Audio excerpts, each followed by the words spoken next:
أهلا ومرحبا بكم مستمعي إذاعة بوير اف ام على الموج 103.5، أيضا عبر البث المباشر بوير عربي. صباح الخير لكم لكل عم يتابعنا. برنامج خاص أو حلقة خاصة حول العدوان التركي على مناطق شمال شرق سوريا مع المحامي الأستاذ فاضل موسى. بنرحب فيك بضيفنا الكريم. أهلا وسهلا بك أستاذ. أهلا وسهلا فيكم مستمعينا. طبعا رح تكون حلقتنا حول العدوان التركي على مناطق شمال وشرق سوريا. بداية أستاذ فاضل، لو تتحدث لنا عن الجانب القانوني على العدوان التركي ضد مناطق شمال شرق سوريا. كتوصيف قانوني لهذا العدوان أو الغزو، لا يوجد أي مبرر قانوني لما قامت به الدولة التركية بالاعتداء على دولة جارة ذات سيادة، لأن مواثيق الأمم المتحدة تؤكد على منع اعتداء أي دولة على دولة أخرى تتمتع بسيادة وعضو في الأمم المتحدة، بغض النظر ما يجري داخل هذه الدولة، سواء اتفقنا مع سياساتها أم لا.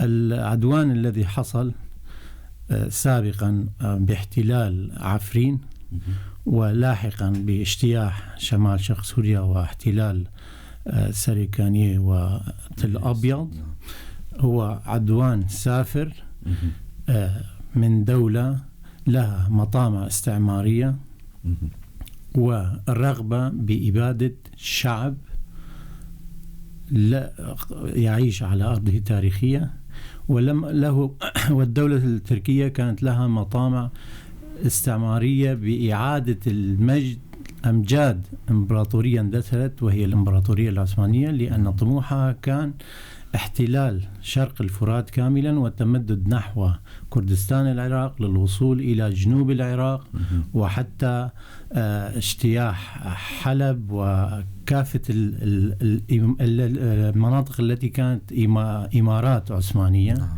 كان سابقا.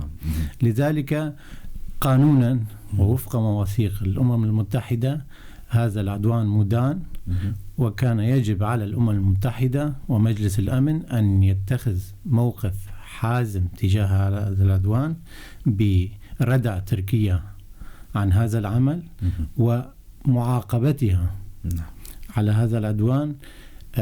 هناك قوانين ومواد قانونية في الأمم المتحدة وميثاق الأمم المتحدة تسمح بفصل الدولة المعتدية إذا أجمعت الدول الأعضاء في الأمم المتحدة وبتوصية من مجلس الأمن بفصل هذه الدولة من الأمم المتحدة. ولكن للأسف الذي يحكم هو منطق القوة العسكرية والاقتصادية والاعتبارات السياسية.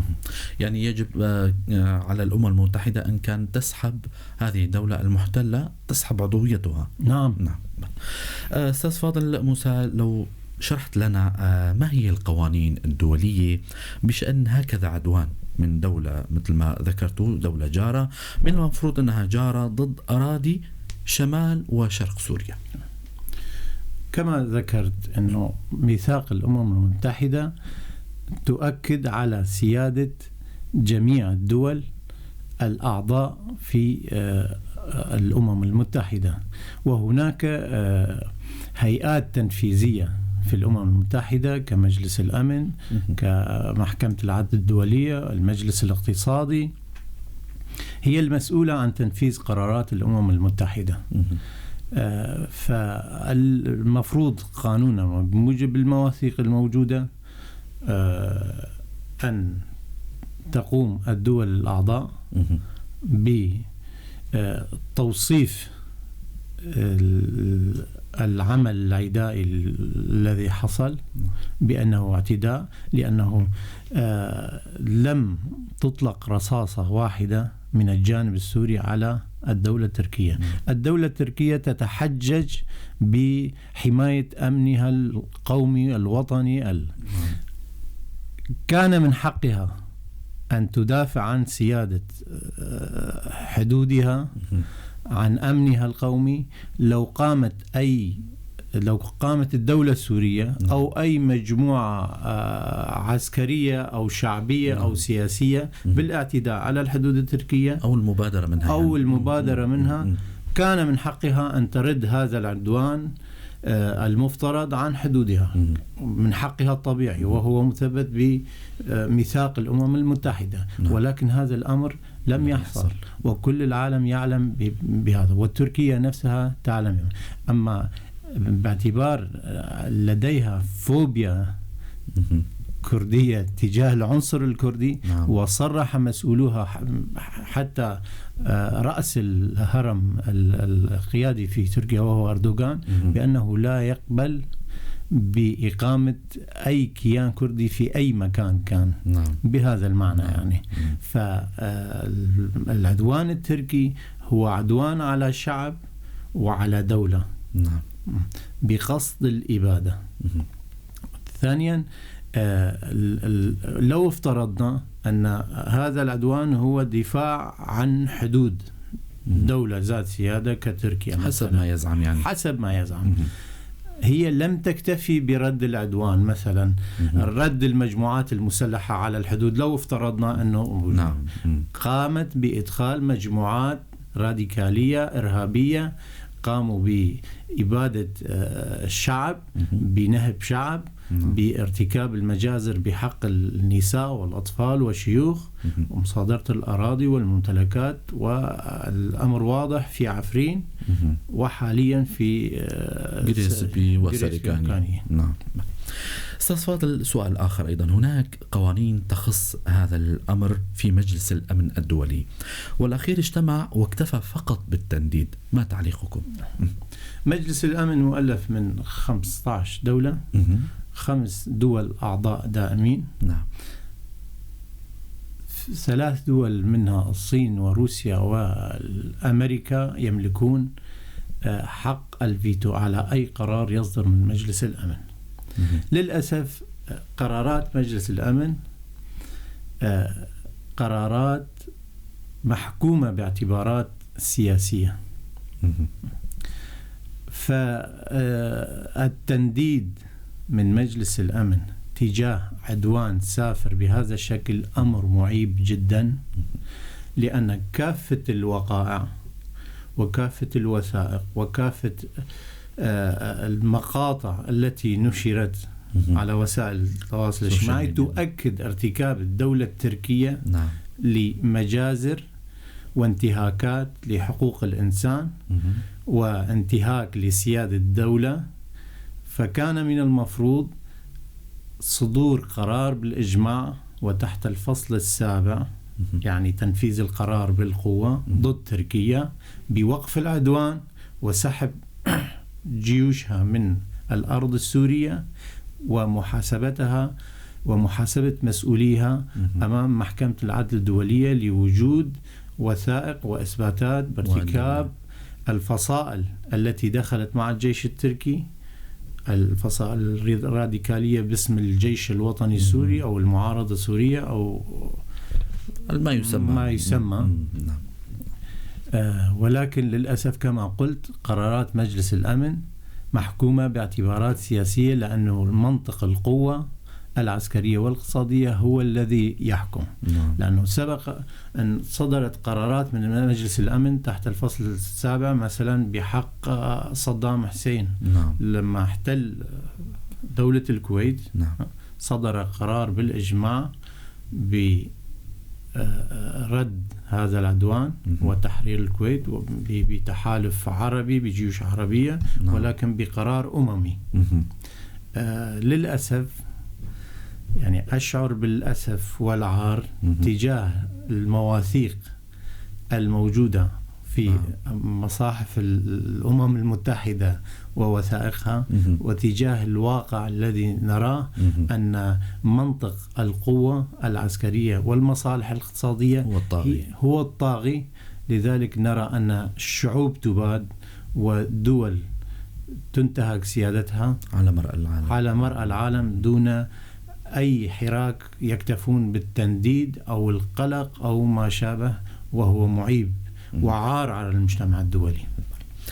أستاذ فاضل، من ناحية أخرى، هل هناك قوانين واتفاقات قانونية بين الدول العربية مثل ما ذكرت قبل شوي ضمن الجامعة العربية بخصوص هجوم على أراضي دولة عضو في الجامعة العربية؟ هناك ميثاق للجامعة العربية مؤلف من 20 مادة بمجملها تؤكد حرص الدول العربية على سيادة كل دولة عضو في الجامعة العربية. وهناك مادة أيضا تنص أنه في حال قيام عدوان على أي دولة، سواء كان العدوان من دولة عربية على دولة عربية أو من دولة أجنبية على دولة عربية، من حق الجامعة العربية رد هذا العدوان بالأشكال المناسبة، سواء بعقوبات اقتصادية أو حتى بأعمال عسكرية إذا طلبت الدولة المعتدى عليها ذلك. الذي حصل في القمة العربية التي مؤخرا التي انعقدت بشأن العدوان على سوريا، كان بيانهم قويا بالتنديد ومطالبة تركيا، ولكن باعتبار عضوية الدولة السورية كانت مجمدة في الجامعة العربية، ولم يكن هناك مندوب من الدولة السورية موجود في الجامعة يطلب رد العدوان أو العون من الجامعة العربية بإصدار قرار مثلا بدخول جيوش عربية إلى الدولة السورية لرد هذا العنوان، اكتفوا بالتنديد والطلب من تركيا. ورغم ذلك طبعا كان هناك اعتبارات سياسية أيضا، أنه قطر امتنعت عن التنديد أو الموافقة على البيان الذي صدر، وأيضا الصومال. هناك مصالح سياسية واقتصادية واعتبارات أخرى مع الدولة التركية، لذلك امتنعوا عن التنديد. هل لعب دورهم الصمت هذا أو عدم الإبداء بالرأي، هل لعب دور في هذا الأمر؟ دورهم يعني دور الامتناع كان بسيط، لأنه بميثاق الأمم الجامعة العربية إذا صدر قرار بالإجماع، أي قرار صدر من الجامعة فجميع الدول يجب أن تلتزم، وإذا صدر القرار بالأكثرية فهذه الأكثرية التي وافقت على أي قرار ملتزمون بتنفيذه.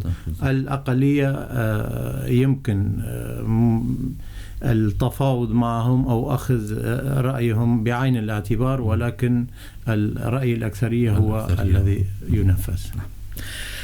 أيضا سؤال آخر للأستاذ فاضل، أين القوانين الدولية في الأمم المتحدة في مجلس الأمن بإمكانها ردع هذا العدوان؟ كما قلت يعني هناك أكثر من نص قانوني في ميثاق الأمم المتحدة، نصوص صريحة. مثلا ميثاق الأمم المتحدة الذي وقع في عام 45 في سان فرانسيسكو يقول: من مقاصد الأمم المتحدة حفظ السلم والأمن العالمي، هي المادة الأولى.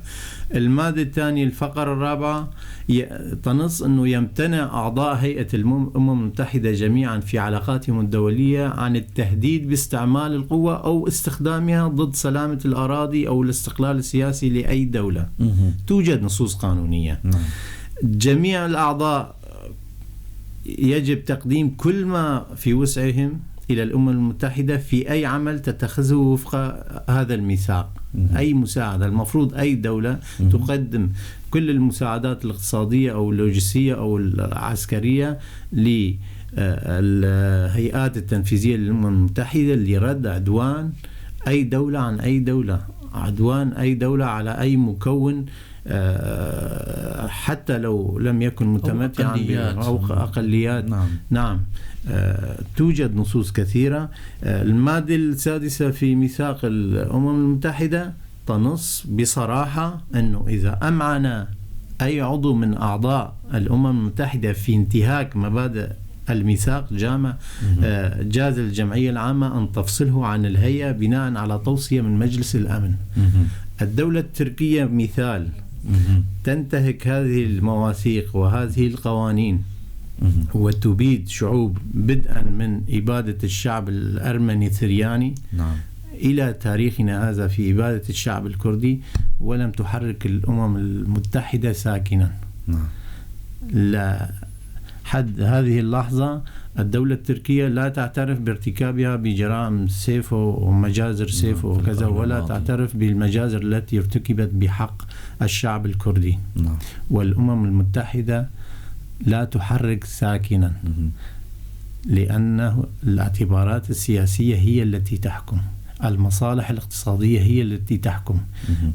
هناك دولتان عظميتان هي التي تحكم العالم، مصالحها تبدي مصالحها على مصالح الشعوب، ولذلك لا نرى أي تنفيذ لأي مادة من إلا في مراحل معينة كانت لصالح الدولة الفلانية أو الدولة الفلانية. نعم، مثل ما ذكرتوا قبل شوي. طيب أستاذ فاضل، أيضا سؤال آخر، هل حدث هكذا عدوان سابقا في دولة أخرى مثلا، وكانت للقوانين الدولية دورها في ردع هكذا عدوان؟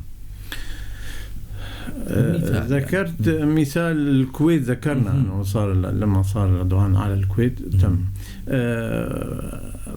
أزمة البوسنة والهرسك والمجازر التي ارتكبت بحق المسلمين الصرب، تدخلت الأمم المتحدة وقامت باستعمال القوة ضد المعتدين، وقاموا بتقسيم هذا الإقليم إلى دول كذا، لوجود المكون المسيحي وبضغط من الفاتيكان وبضغط من أوروبا المسيحية تم وقف العدوان. وكان من حظ الأقلية المسلمة أن تم فرض حماية عليهم إرضاء لمصالح الدول وليس لحمايتهم. انعكست إيجابا على يعني بالنسبة للشعب الكردي في العراق حين ارتكاب مجزرة حلبشة وحين الهجرة المليونية التي حصلت وموضوع الأنفال وكذا، تم فرض حظر جوي على إقليم كردستان حتى إسقاط نظام صدام حسين وإعلان الفيدرالية وتأسيس إقليم كردستان ومحاكمة صدام حسين على جرائمه في الدجيل وحلبشة. وأصلا لم يصلوا إلى قضية حلبشة، كان قد بعد. طبعا هي بعض الأمثلة. صحيح أن هذه الإجراءات كانت لصالح هذا الشعب، ولكن أعيد وأكرر كانت تنفيذا لأجندة دولية وحماية لمصالح الدول، خاصة أمريكا وبريطانيا. فأنا أقول لو يتم تنفيذ مبادئ الأمم المتحدة وقرارات مجلس الأمن على عموم الدول وعلى عموم الشعوب المنتهك حقوقها لكنا بألف خير. أما الكيل بمكاييل متعددة وفق المصالح والأجندات السياسية، هذه تفرغ ميثاق الأمم المتحدة من مضمونها الإنساني والسياسي. بحب أذكر مستمعينا ومتابعينا أنتم هلا عم تسمعوا إذاعة بوير اف ام على الموجة 103.5. عم أيضا تشاهدونا عبر صفحتنا، صفحة الفيسبوك بوير عربي، وبرنامجنا هو حلقة خاصة حول العدوان التركي على مناطق شمال شرق سوريا، وضيفنا هو الأستاذ المحامي فاضل موسى.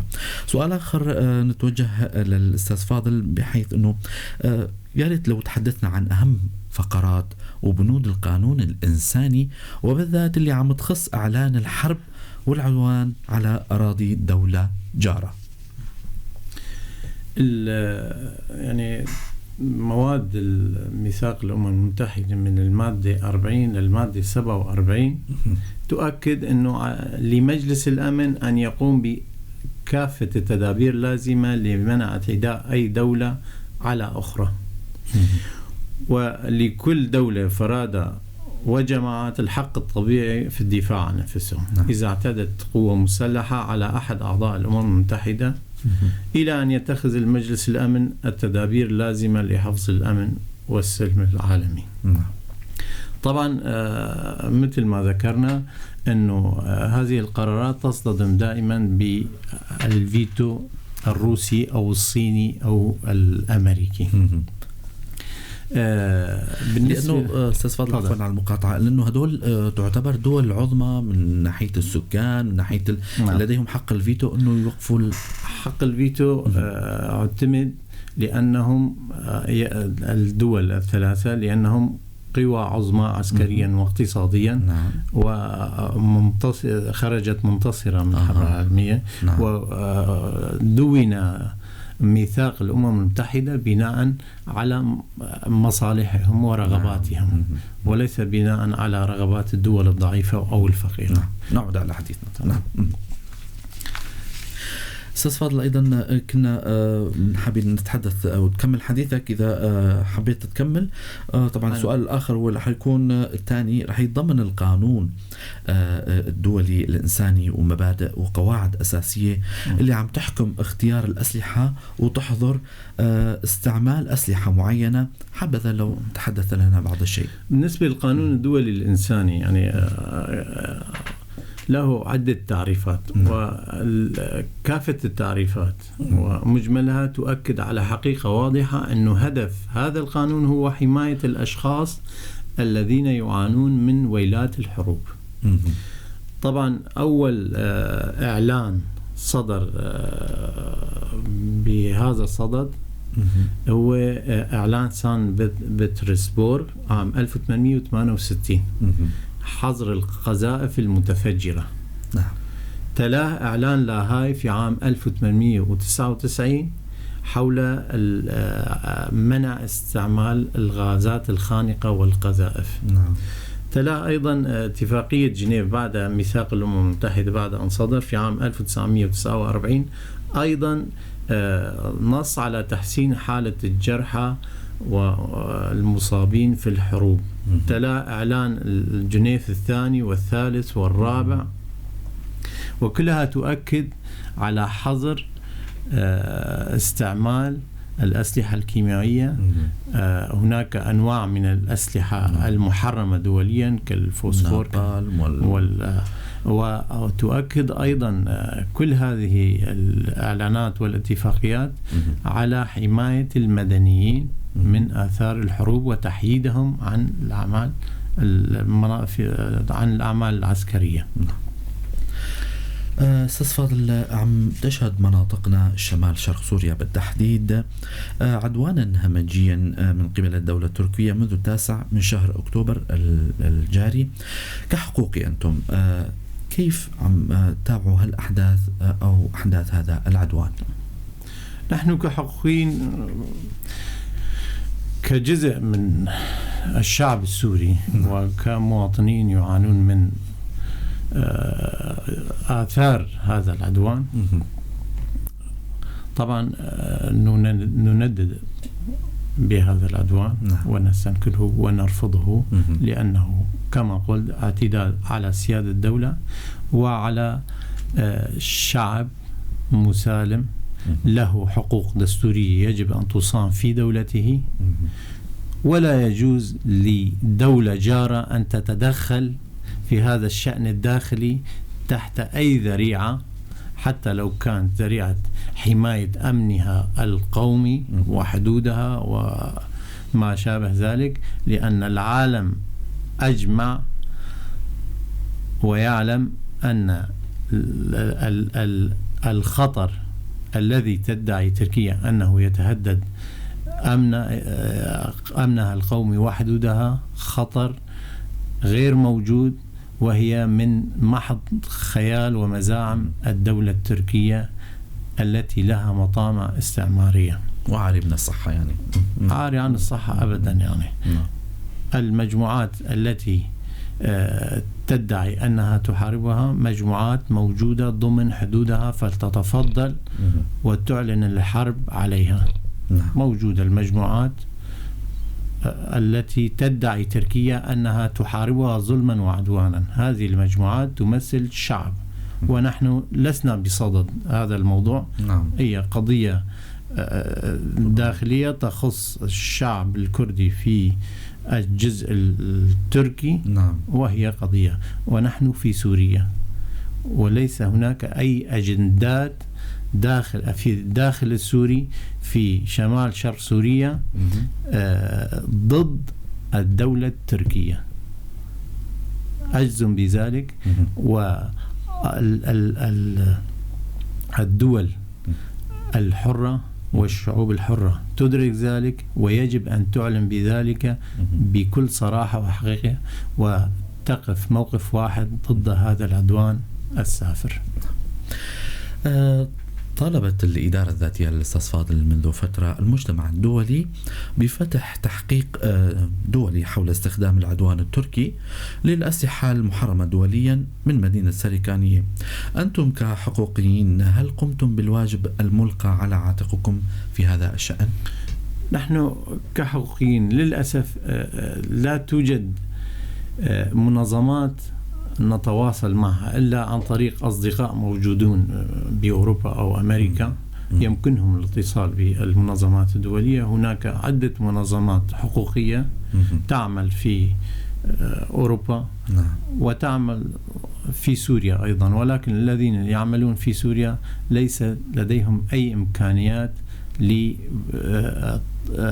للقيام بأي إجراء قانوني ضد هكذا انتهاكات. المطلوب حاليا توثيق هذه الانتهاكات بالوسائل المتاحة وتقديمها بملف خاص إلى الهيئة العامة للأمم المتحدة لتحيلها إلى الهيئة التنفيذية المتمثلة بمحكمة العدل الدولية ومحكمة الجنايات الدولية. هناك أشخاص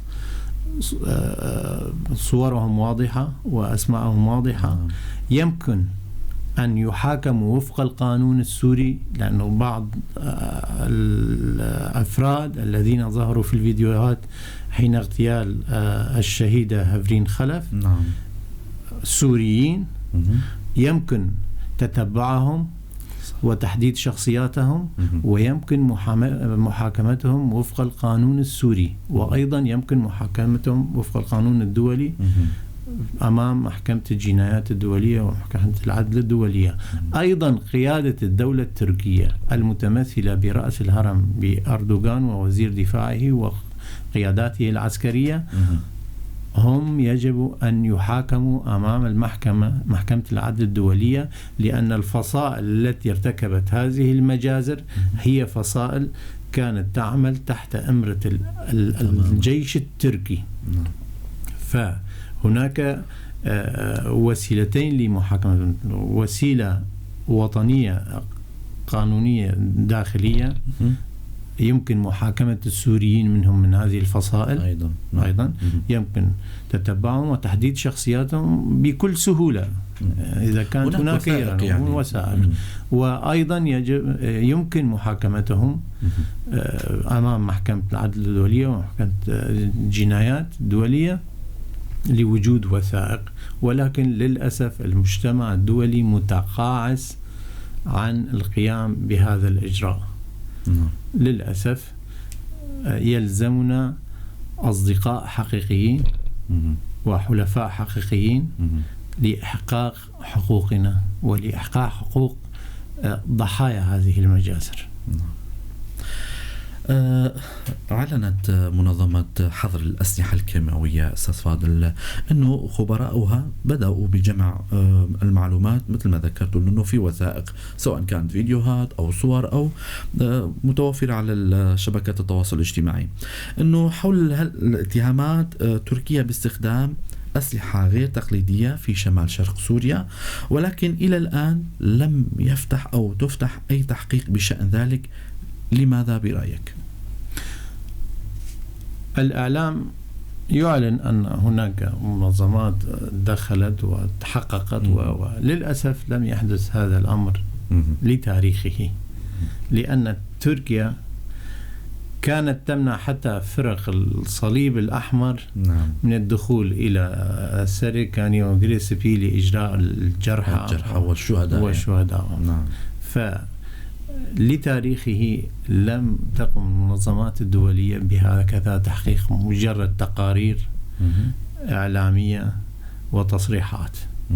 ولكن يمكن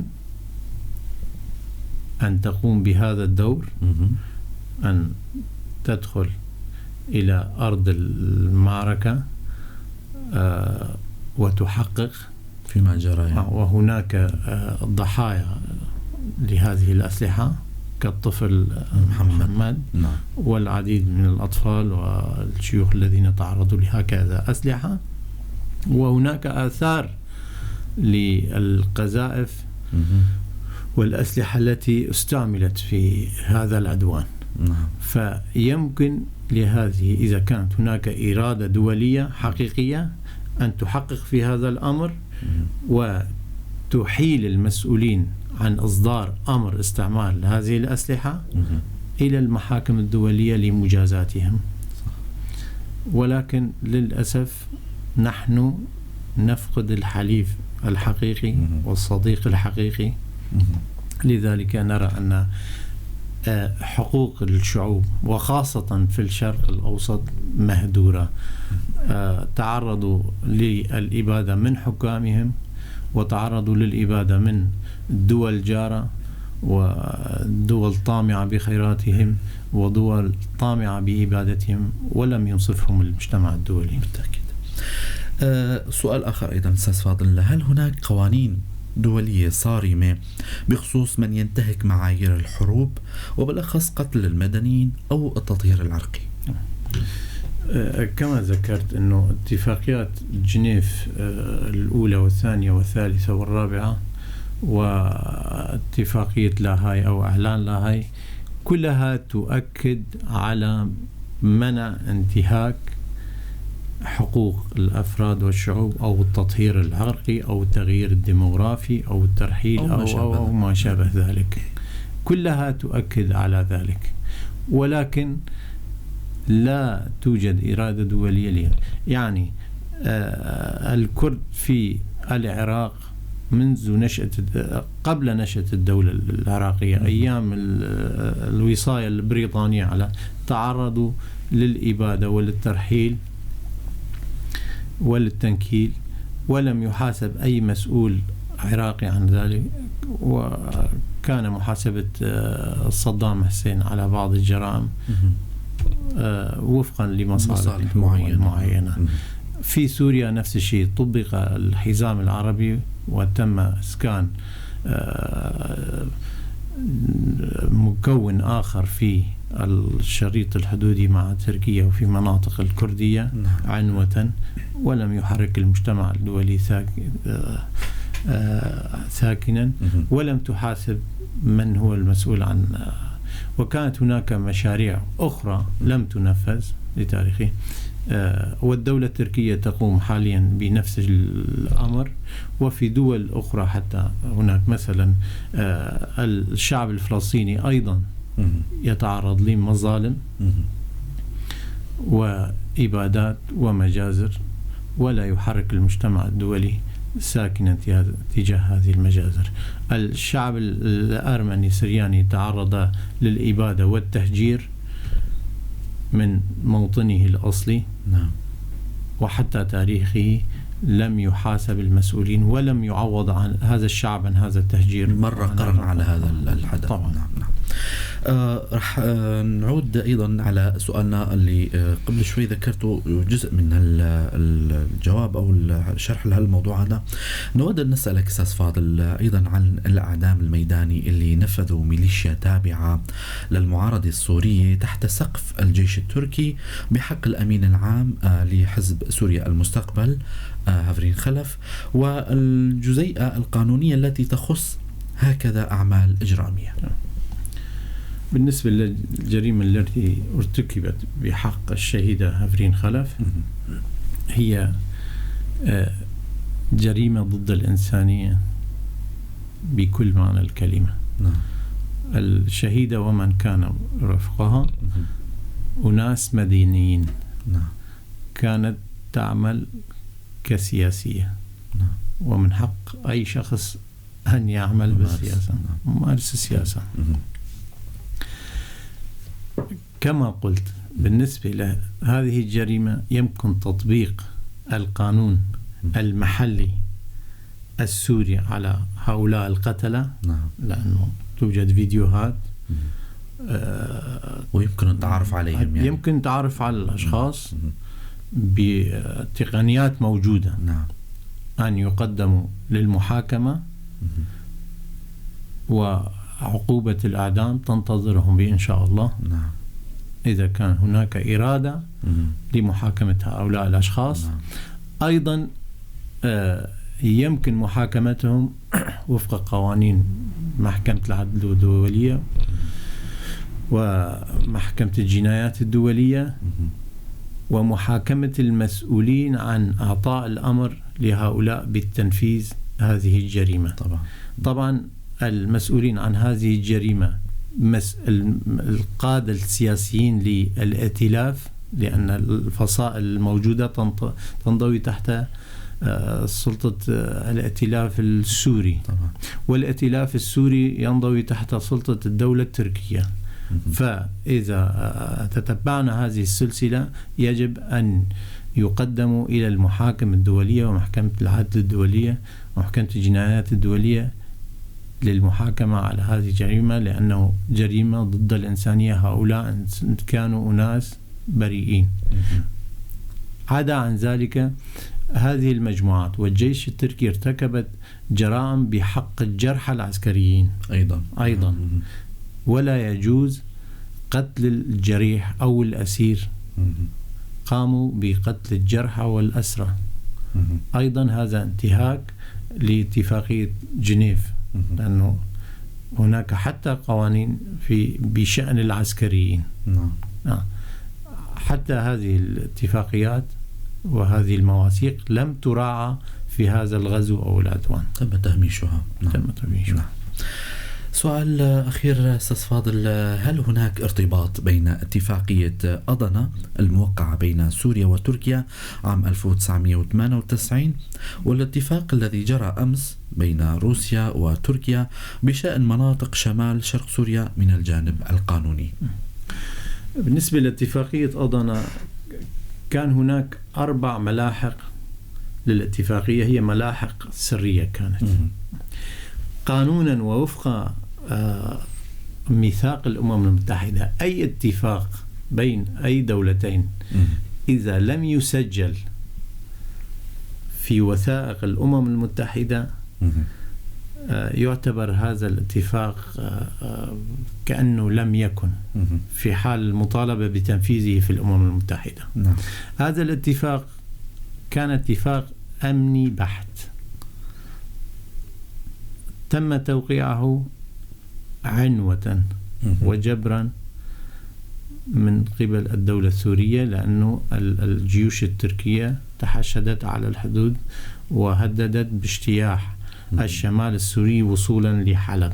وقتها تدخلت القيادة المصرية حسني مبارك والقيادة الإيرانية، وإرضاء لتركيا تم التنازل عن لواء اسكندرون وتم توقيع الملحق الرابع لهذه الاتفاقية، وهي كانت سرية لقبل عدة سنوات. تسمح للدولة التركية بملاحقة ما يسمونه بالإرهابيين وهم عناصر حزب العمال الكردستاني لمسافة 5 كيلومتر. الاتفاقية التي وقعت مؤخرا تسمح حسب التسريبات، نحن لسنا تسمح للدولة التركية بملاحقة هذه المجموعات كما يسمونها هم إلى مسافة 10 كيلومتر. أيضا هذه اتفاقية أمنية، وأيضا تشكل اعتداء على سيادة الدولة بالتأكيد. المفروض أن يعطى الحق للدولة السورية بملاحقة الإرهابيين من الفصائل المسلحة السورية داخل العمق التركي أيضا لمسافة 5 كيلومتر أو 10 كيلومتر عملا بالقانون أو القوانين الموجودة والمعاملة بالمثل.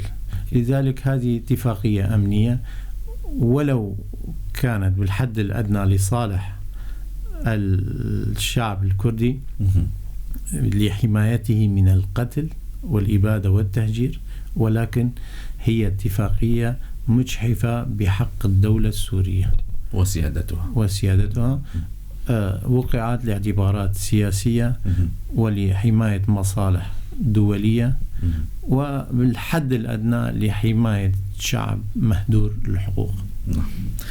كلمة أخيرة للأستاذ المحامي فاضل موسى ونختم بها هذه الحلقة الخاصة التي كان الحديث حول العدوان التركي على مناطق شمال شرق سوريا. كلمة أخيرة لكم أستاذ فاضل. أنا كحقوقي وقلت من قبل يعني أتأسف لأن هناك نصوص درسناها في الجامعة وندرسها الآن ونطلع عليها، نصوص كتبت لإنصاف الشعوب وللأسف لا تطبق هذه القوانين لإنصاف هذه الشعوب. أتمنى أن يأتي عصر يكون عصر حماية الشعوب وليس حماية مصالح دول، وليس الدول قادة الدول يدعون العداوة فيما بينهم ولكن يلتقون في هرم اقتصادي عالمي ويضحون بشعوب كاملة في سبيل هذه المصالح. أتمنى أن يأتي عصر تكون هناك إرادة دولية وقيادات خادمة لشعوبها وعصبة أمم خادمة لهذه الشعوب ومنصفة لهم. هذه أمنيتي. أتمنى النصر لشعبنا، أتمنى رد العدوان السافر عن هذا الشعب المنهك منذ سنوات. أتمنى أن يأتي مستقبل جديد بحلول جديدة تنصف شعوب سوريا كافة للعيش بسلام ووئام. شكرا لك أستاذ المحامي فاضل موسى على هذه الحلقة الممتعة. نشكركم أيضا لحسن المتابعة متابعينا. خلوكم معنا.